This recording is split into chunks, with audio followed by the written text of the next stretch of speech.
لە دوای ئەم وێنەیە هەڵمەتی پاکردنەوەی شوێنە گشتیەکانی سنووری شارەوانیەکانی شارباژێر و عەربەت و دەربەندی خان و خەرەداخی سەر بە پارێزگای سلێمانی دەست پێ دەکات. شارەوانی سلێمانی لە ڕێگەی دوو کۆمپانیای تایبەت و باگوژمەی زیاتر لە 50 ملیار دینار دەیەوێت سنووری 34 شارەوانی لە خۆڵ و خاشاک خاوێن بکاتەوە.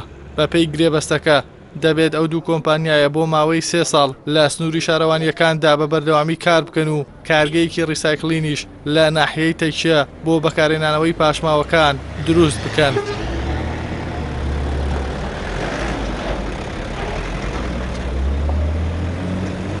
تەنیا با بڵێن توانای کارکردنی کارگەکە بۆ ئەم دوو زۆنەیە بەڕاستی 500 تن لە ڕۆژێکە ئەتوانێت چارەسەر بکە.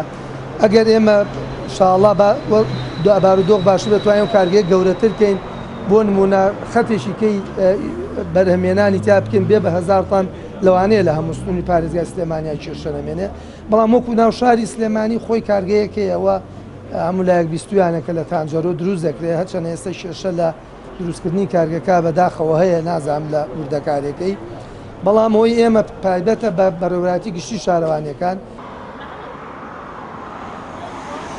بەهۆی سەردانی ژمارێکی زۆر لە گەشتیار و بەرفراوانی سنوورەکە و کەمی کارمەندی پاکەوان لە شارەوانی سیتەکدا وەک سەرۆکی شارەوانیەکەی دەڵێت کەوتونەتە بەر گلەی و گازندەی زۆری هاوڵاتیان.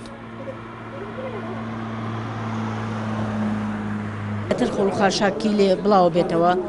ئێمەش ئیمکانەتی شارەوانەکەمان زۆر کەم بوو، تەنها 2 سیارەمان هەبوو بۆ خۆڵ کۆکردنەوە لەگەڵ 3 پاکەوانە. یعنی بەڕاستی فریانە ئەکەوتین، ڕۆژانە گلەی و گازندێکی زۆرمان لێ ئەکرا بڕوا بکە. یعنی هەر بۆ ڕاگەشتی جوابی تەلەفۆنات و خەڵک و گلەی خەڵک بینەوە کە بۆ ئەوە خۆڵ و خاشاکە ئێمە وەکو خۆمان وەکو شارەوانی بەڕاستی کەمتەرخەم نەبووین.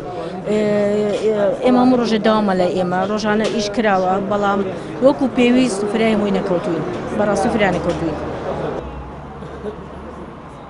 لە بەشێکی دیکەی گرێبەستەکەدا و بە پێی ڕێنماییە تەندروستیەکان بۆ لە ناوبردنی زبڵ و پاشماوەکان بڕیاردراوە دووچاڵی تایبەت لە هەردوو ناحیەی تەکیە و سیتەک دروست بکرێت و بەڕێوەبەری کۆمپانیای پاکەرەوەکەش دەڵێت لا ڕێگەی 163 ئامێر و 375 کرێکارەوە کارەکانیان لە سنووری 13 شارەوانی بەڕێوە دەبن.